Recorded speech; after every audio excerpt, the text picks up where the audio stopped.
I've been wanting to do this whole like YouTube thing for a while. I used to try to do ASMR because I love ASMR, but it didn't really pop off. Okay, so you give up on yourself and then you try again. So this is me trying again. And I don't know, I feel like, so the reason why I want to really start a YouTube channel now is because I want to be a teacher. I'm going to be a teacher. I am a teacher. I wanted to be a teacher for a long time, and I finally landed a job. I landed a job in like March, started interviewing around that time, and so I got a job at a brand new school that's opening up in my area, and I'm so excited. So I thought right now would be the best time to start making videos if I really wanted to. So what I did was, a while back I got this camera. It was a digital camera. It was a Kodak AZ-F2.5, I think. And I loved it. I loved taking pictures too. My sister kind of inspired me because she used to really like taking pictures. She actually took my senior pictures, so she's awesome. And so I kind of learned how to fidget with it and use it, the Kodak. And I was like, wow, this is great. But whenever I tried to focus on taking pictures, I went to this flower garden with my boyfriend in Fort Collins, and we went and I wanted to try to get a picture of a bumblebee. Bees are really hard to take pictures of because they're just super fast. But I also wanted to take pictures of butterflies and ladybugs, and it just would not focus, and I would get so irritated. But I would try and I would tweak the settings and I would try whatever, you know, all the other kind of settings that it had, and it just wouldn't work. So I was like, you know what, I think it's just time for a brand new camera. It was an older camera, it came out a while ago, it's older, but it's a great camera to learn with. I love digital cameras.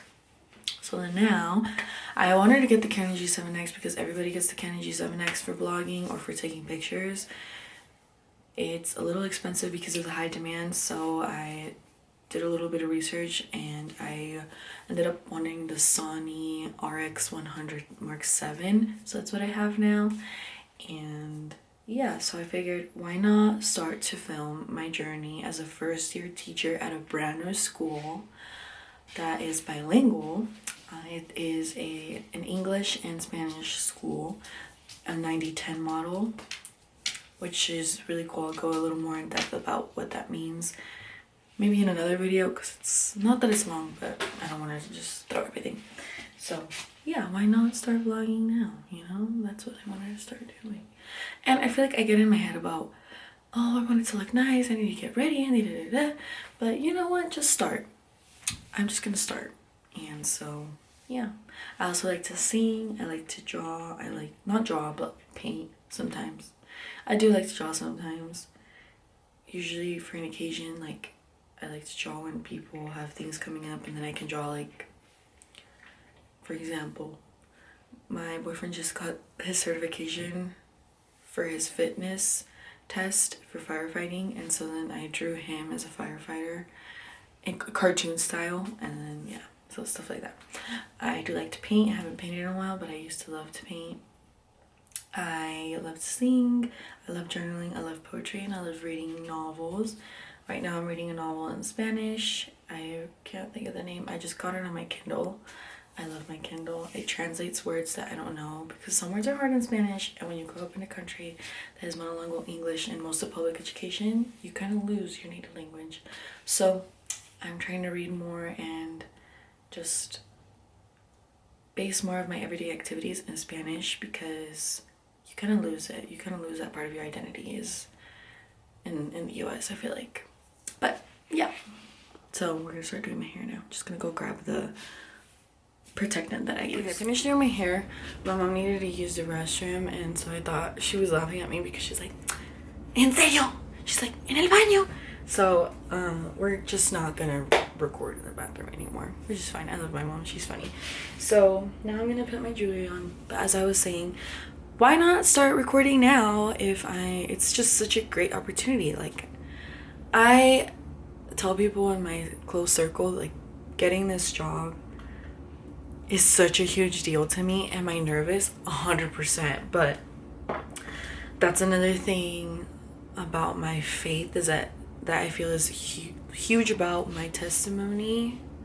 You know, sometimes I get confused about testimonies, but I think it's just when God really reveals himself in your life and wants you to give his life to him. And that's very interesting too. I will tell more about that whole story of my life. So anyway, when I was in high school, I got really, really depressed. I struggled a lot with my mental health sometimes, and was going through a lot at the time. My junior and my senior year, I got really depressed, and I wouldn't even go to school. I couldn't get up. I was just at a really low point. But I would not give up on school. One thing about me, I love school. I love school so much. I'm such a nerd. If you want me to read a textbook, if you recommend one, give it to me. Psychology, education, anything that has to do with just anything, okay?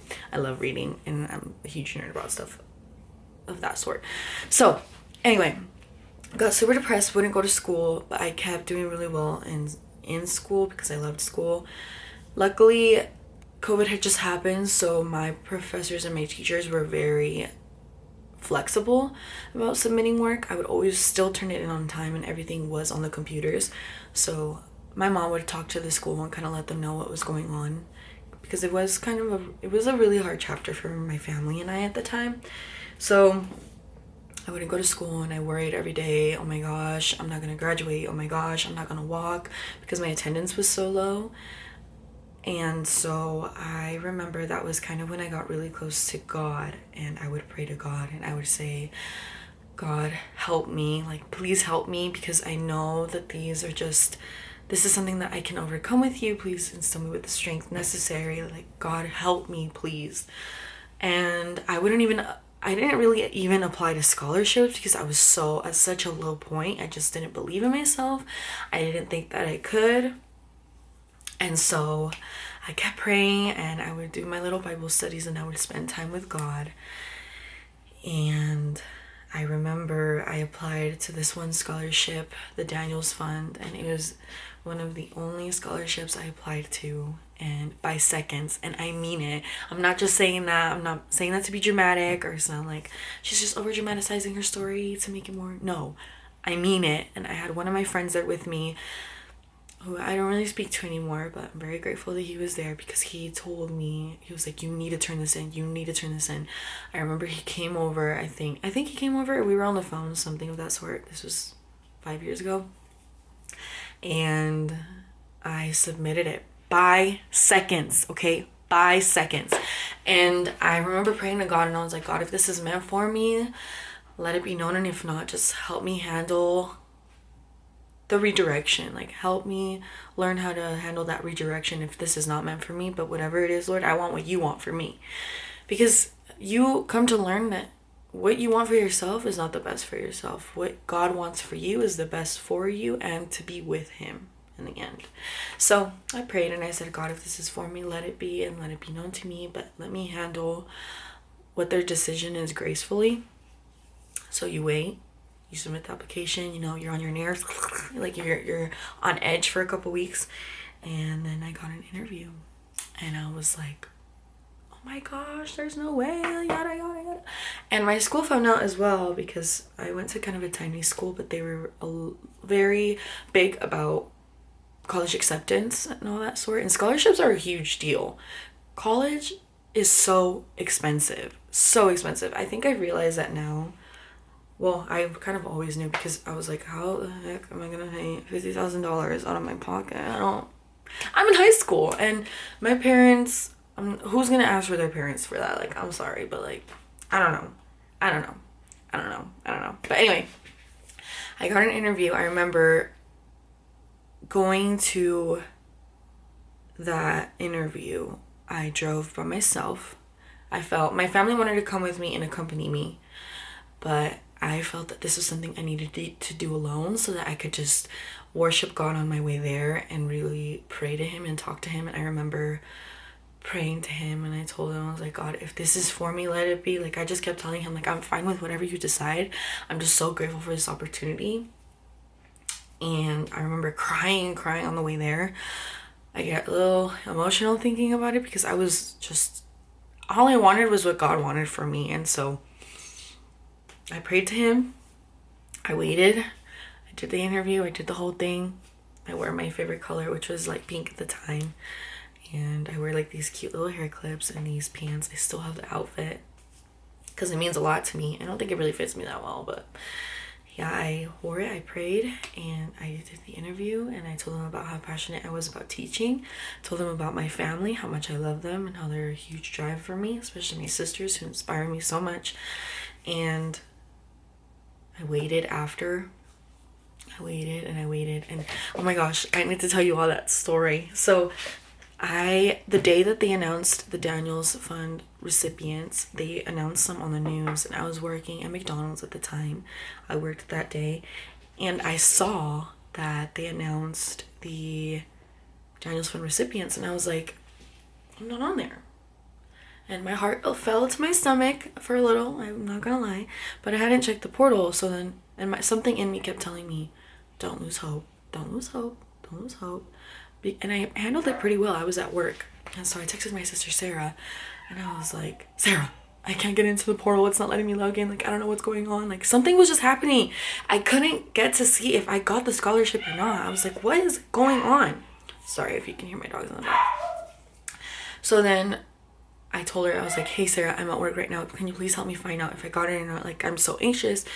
And luckily my sister pulled through, and she logged in, and she wouldn't tell me. And I'm like, I'm at work right now, it's rush hour, like help me, because I would work in the kitchen. So I'm over here, you know, flipping patties, making sandwiches, and my sister came. She's like, how about we go and we open it together? And I was like, great idea.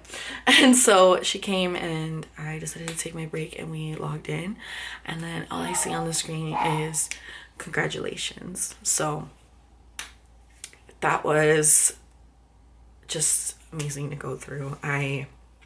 After such a hard time of me being depressed, I couldn't feel God more strongly in that time. Sorry y'all. But I was like, wow, like this is what God wants for me. I was like, wow. It just felt like God had given me a big hug, and I was so grateful. And then the rest of my family like snuck over the corner and came to hug me, because they all knew, because my sister opened it before she came. And they got me flowers, which is awesome.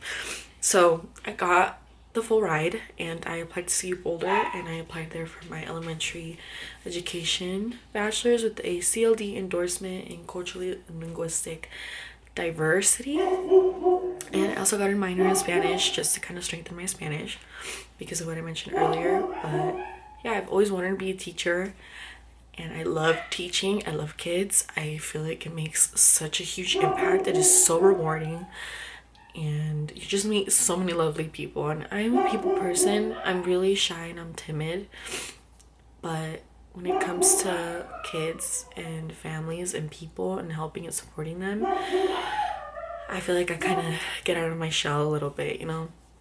The passion is there. It drives me. So yeah, God blessed me with that lovely opportunity. I just graduated, and then the same thing happened with my job. I remember applying to jobs, applied to a couple, and I prayed to God too. I was like, hey God, thank you for my scholarship, like thank you for my school, like I'm so grateful. I've worked really hard these past 4 years, and it's time to get serious with job applying, you know. And I applied to this one job that, you know, and this is another thing too, is nothing is coincidental with God. He is very purposeful with his timing. And what are the odds that in the town that I grew up in, they're opening a brand new school that is bilingual. It's the first bilingual school, and I just did my student teaching for the past 2 years at bilingual schools, and I was like skeptical. I was like, what is this? What's going on? So I was like, you know what? Take a chance on yourself. So I took a chance on myself, and I went and I did it, because I get really nervous, or I feel really insecure about my Spanish sometimes. It's not as weak or as no sabo as I like to say, but I want it to be stronger, so I feel like it's not enough, you know? Or I feel like when I'm speaking Spanish, I pay too much attention to it, and then I sound bad. But anyway, so I applied to this job I got a lot of help from my mentor teacher. She's an incredible mentor teacher.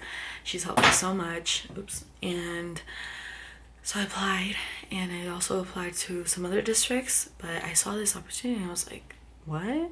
So I went and I prepared, and I had asked around. I've been like, does anybody know about this principal? Do you know how she interviews? She came from the district that I was student teaching at. So I was like, somebody has to know something. And you do your best, you prepare, you research. So I did that, and I prepared. So I showed up to the interview, and again, I prayed that prayer. I said, Lord, if this is for me, I want it to be for me because you want it for me. So I said, let it be whatever you have in your plans for me, and equip me for whatever I may need for this interview and for the job if I get it. And if not, just help me cope with the redirection gracefully, So I prayed the prayer. I went to the interview. That was almost 2 hours long. I think it was 2.5 hours long. It was really tedious. I'll talk about that another time. It was very tedious, and I was like, wow. And it was both in English and Spanish. And I went there. I sat in front of 3 people, again, just like my scholarship interview. And I did the thing. And that same week, that Friday, I got a call and I got the job. And I am now going to be your bilingual kindergarten teacher at my local town's brand new bilingual school. I'm so excited. So yeah, that's just a little bit about my journey. So I'm gonna keep getting ready for the gym. But the whole point of me with this YouTube channel is I want to share my story. I want to share my family's story, my passions, and take you all for the journey. And I don't want to seem like I'm this perfect person. I'm not. No one is, but nobody falls short from God's grace. He extended grace to all of us. So just kind of want to share that journey through navigating through his grace and trying to be better, through my fitness, through being in touch with myself again. I'm trying to journal and read more because journaling is so important. Here's my little Kindle. Green is my favorite color. I love all things green, just like everything. Okay, I'm not lying. But yeah, I just wanted to share that. I probably won't ever record myself at the gym because that's not my thing. The whole point of me doing this YouTube channel is not really fitness. I just want to talk. I just want to talk. Maybe eventually I will, but I don't really feel comfortable in that aspect. But yeah, so my name is Ellie, and I'm hoping to start this brand new YouTube channel. So let's see how that goes. And I hope you enjoy, and I hope you follow along. And I would love to hear people's stories of their journey with God, their journey with teaching, their journey with fitness, just anything. I'm open to any stories. I love hearing people's testimonies. They're awesome. So yeah, thank you.